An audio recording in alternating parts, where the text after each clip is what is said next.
வணக்கம். முனைவர் கி. ராம் கணேஷ். இன்னைக்கு நாம் ஆசிரியர் வந்திருந்தார் என்ற செழியன் அவர்கள் எழுதிய புத்தகத்திலிருந்து அப்பாஸ் கியாரஸ்தமி நேர்காணலை இந்த பதிவில் சுருக்கமாக நாம் பார்க்க போகிறோம். ஈரான் நாட்டை சார்ந்த திரைப்பட இயக்குனர் தான் அப்பாஸ் கியாரஸ்தமி. உலக அளவில் புகழ்பெற்ற ஒரு திரைக்கலைஞர். அப்போது அவர் உருவாக்கிய படங்கள் எவ்வளவோ இருக்குது. அப்போ அவரிடத்துல நேர்காணல் பண்ணுறாங்க, இன்டர்வியூ பண்ணுறாங்க. அப்போ அவர் சொன்ன கருத்துக்கள் தான் இந்த பதிவு. அவர் முதல்ல என்ன குறிப்பிடுறாரு அப்படின்னு பார்த்தீங்கன்னா, துப்பாக்கிக்கு இருப்பதை போல டிஜிட்டல் கேமராவுக்கும் உரிமம் இருக்க வேண்டும் அப்படிங்கிறது அவருடைய கருத்தாக இருக்குது. அவரிடத்துல முதல்ல ஒரு 3 கேள்விகளை ஒருத்தர் கேட்குறார். முதல் கேள்வி என்ன அப்படின்னா, டேஸ்ட் ஆஃப் செர்ரி அப்படிங்கிற படம் தொடர்பான ஒரு கேள்வி. கதையினுடைய முழு நீளத்திலும் மையமாக உள்ள அந்த தற்கொலை பற்றிய சிந்தனையை தவிர்க்க முடியுமா, அதை பற்றி சொல்லுங்க அப்படின்னு ஒரு கேள்வி கேட்குறாங்க.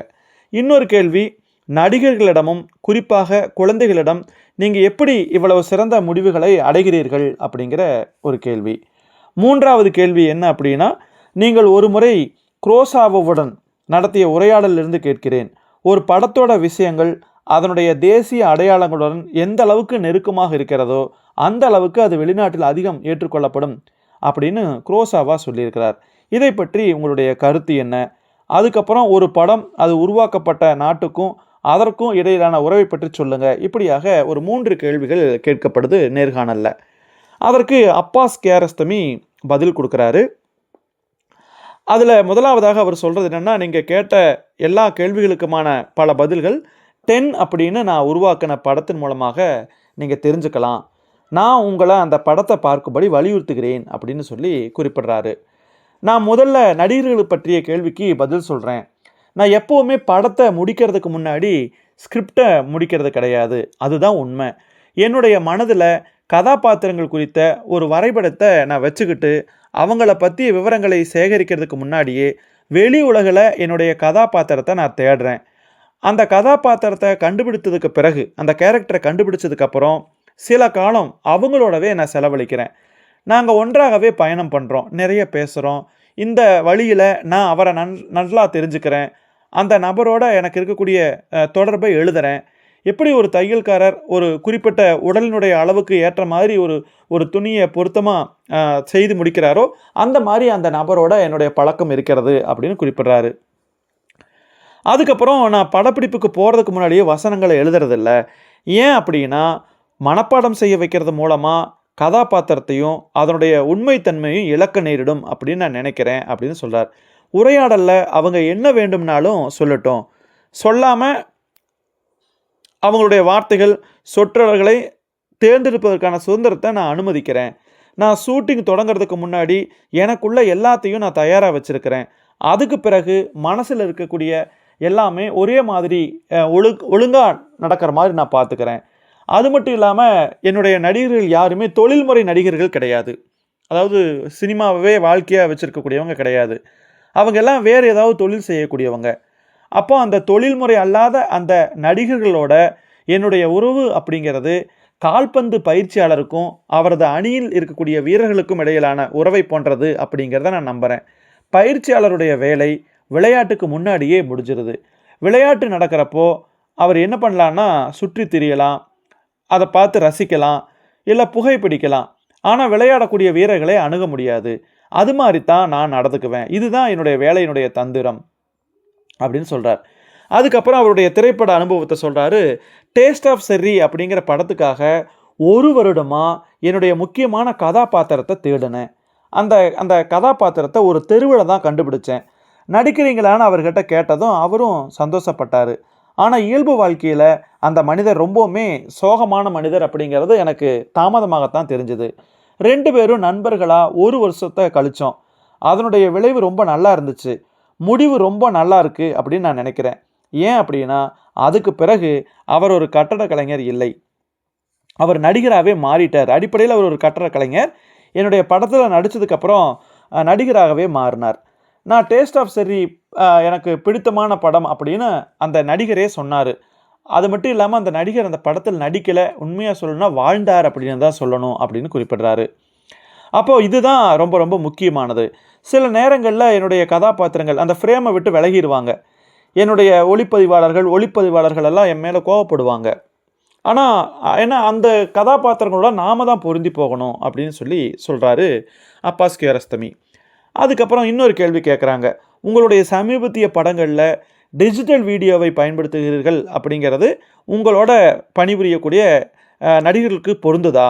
டிஜிட்டல் என்பது உங்களுடைய அணுகுமுறைக்கு சாதகமான ஊடகமா? இதை பயன்படுத்த தொடங்கியதோடைய காரணம் என்ன அப்படின்னு கேட்குறாங்க. அதுக்கு அப்பாஸ் கியாரஸ்தமி பதில் சொல்கிறார்.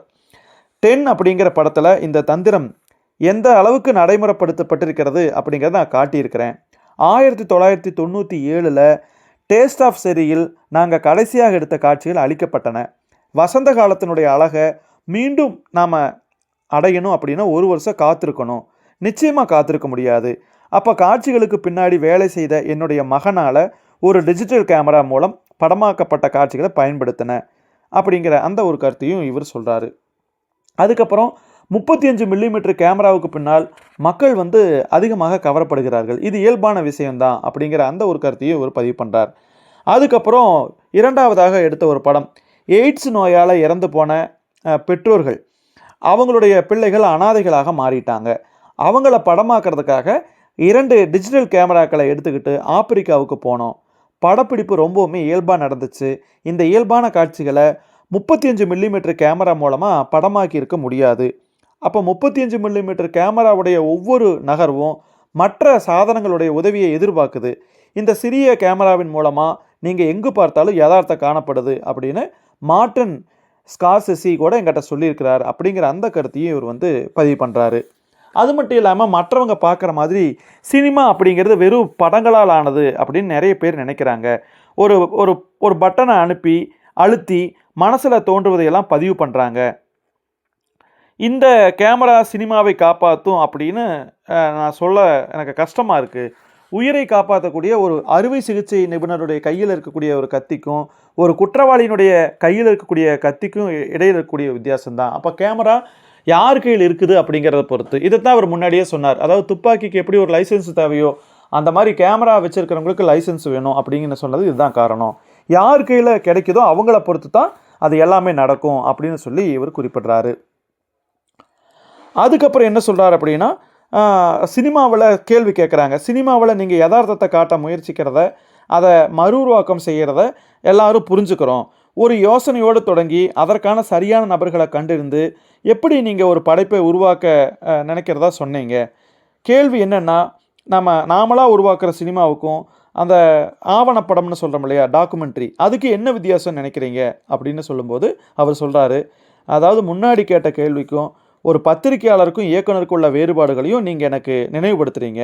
பல பத்திரிகையாளர்கள் ஒவ்வொரு நிகழ்ச்சிகளுக்குள்ளேயும் அதோட உண்மைத்தன்மைகளுக்குள்ளேயும் தங்களுடைய எண்ணங்களை பதிவு பண்ணுறாங்க. ஆனால் திரைப்பட தயாரிப்பில் விஷயங்களை அணுகக்கூடிய அந்த முறையே ரொம்பவுமே வித்தியாசமானது. கோடாட் அப்படிங்கிற ஒருத்தர் சொல்லியிருக்கிறாரு ஒரு முறை, வாழ்க்கை என்பது மோசமாக எடுக்கப்பட்ட திரைப்படம்னு சொல்கிறாரு.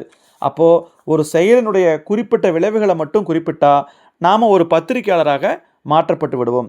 அதே நேரத்தில் ஒரு திரைப்படத்தை உருவாக்குவதற்கு ஒரு யதார்த்தம் மட்டும் அல்ல, லட்சிய வடிவம் தேவைப்படுகிறது அப்படிங்கிறதையும் இவர் குறிப்பிடுறாரு.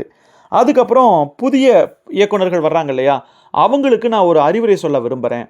நீங்கள் முதல்ல உள்ளூர் தன்மை உடையவங்களாக இருக்கணும்.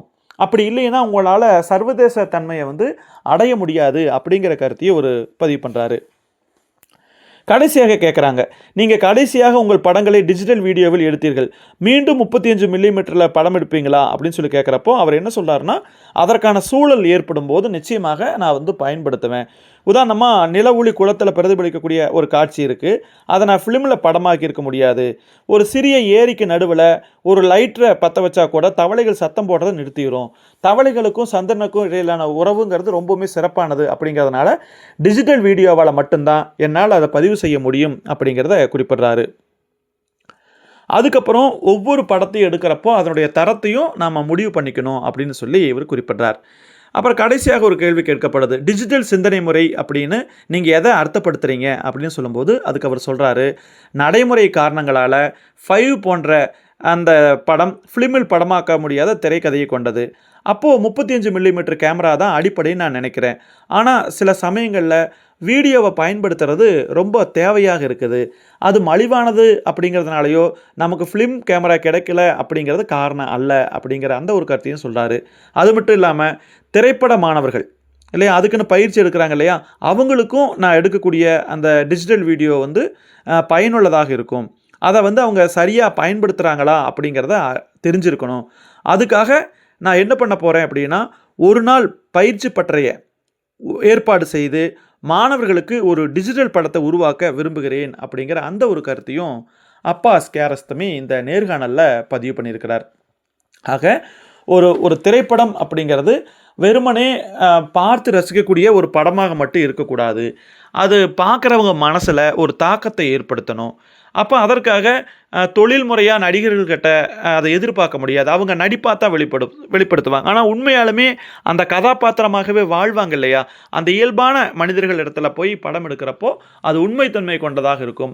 அப்படி இருக்கிறப்போ அந்த நடிகர்கள்கிட்ட நீங்கள் இதை செய்யுங்க அதை செய்யுங்கன்னு சொல்லக்கூடாது. அவங்களுடைய போக்கிலேயே விட்டுவிட்டால் தான் அந்த திரைப்படம் சிறப்பானதாக இருக்கும் அப்படிங்கிற கருத்தையும் அப்பாஸ் கியாரஸ்தமி தன்னுடைய நேர்காணல் மூலமாக தெளிவுபடுத்தியிருக்கிறார். மிக்க நன்றி. மீண்டும் நாம் இன்னொரு பதிவில் சந்திக்கலாம். உங்களுக்கு வேறு ஏதாவது சந்தேகங்கள் இருந்துச்சு, விளக்கங்கள் தேவை அப்படின்னா நீங்கள் காமெண்ட் பகுதியில் குறிப்பிடுங்க. நன்றி.